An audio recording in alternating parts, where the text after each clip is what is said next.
look at this and be like, oh, this is pretty sick, well played, I want to give you a shot. Your writing should always be selling your experience, not summarizing it. Make sure it doesn't have any basic errors in it. In this video, I will discuss 10 golden rules to make resume to land on interview, based on Austin Bulchak studies, Ali Abdal resume video, Jeff Su's 5 golden rules video, plus my expertise resume writer specialist, as well as my experience as a recruiter, but my subscribers on YouTube.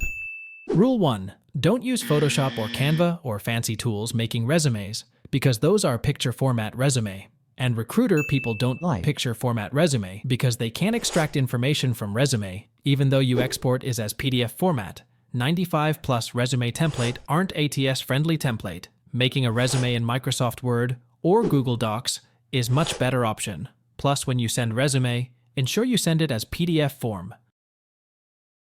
Rule 2. Length of resumes have to be 1 page. That is not true.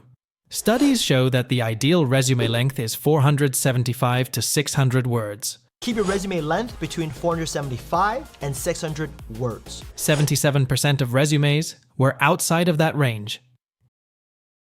That resumes in that sweet spot saw double the interviews of those that were outside of those ranges. It can be 2 or 3 pages depending on the candidate experience, expertise, and job industry. Of course, I do want to point out there are definitely exceptions when it comes to career level and academic roles. If you're a professor, federal employee, or C-level executive, you might have a 2 to 3 page resume or CV with well over 1,500 words, and that's perfectly fine. But more than 3, 4 pages, try to avoid it.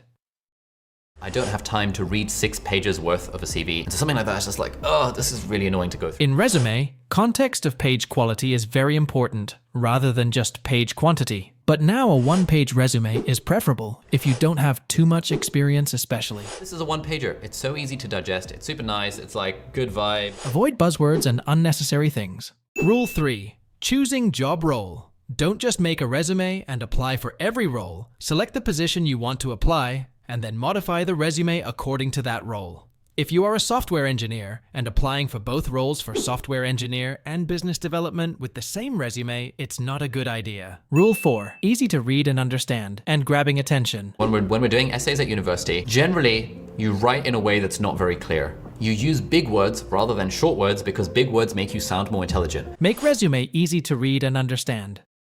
When you're trying to apply for a job, people can see through that. Like, no one wants to read big words. Select font that is widely used, plus clean and eye smoothing. Avoid fluffy buzzwords, cliches, or the incorrect use of pronouns. Avoid grammatical errors. Plus, avoid using too many complicated words which aren't in job description. Rule 5.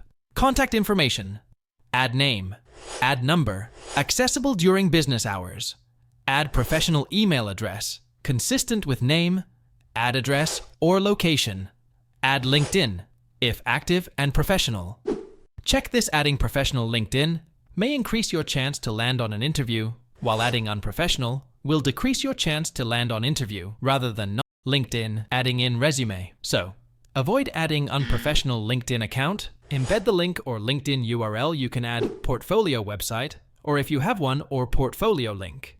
Like GitHub, Behance, or Dribbble. Depend according to industry preference. Rule 6. Education. Many people become confused. Should they add the education part in top or bottom? For fresher, or that is your highlighting point, add on top. For experienced people, you can add in bottom, because your highlighting point is skill and experience. Add education mentioning 4 things: degree name, university name or institutional name, location, duration, CGPA if you want it. For fresher, you should consider it. Rule 7. About or summary. Many people are confused regarding this. Add about section if you have less than 1 or 2-year job experience, or less than 3 job experience. Write summary if you have 3 or more than 3 job experience, or 5 to 10 years of job experience. Rule 8. Skills. How to write it. Don't just add skills randomly. Find the skills required for your job role. Adjust it according to your capacity. List your most relevant and valuable skills for the target job. You can segment your skill, like this, or like hard skill or technical skill, software or language skills, or soft skills, etc. Check this example. Instead of comma or bullet point, you can use circular bullet point, pipe symbol 2, using combination. You can add the skill section in top or after summary or about. Rule 9. Job experience. Write job experience section, mentioning following things. Number 1, company name. Number 2, job title. Number 3, location. Number 4, duration. Number 5, job description.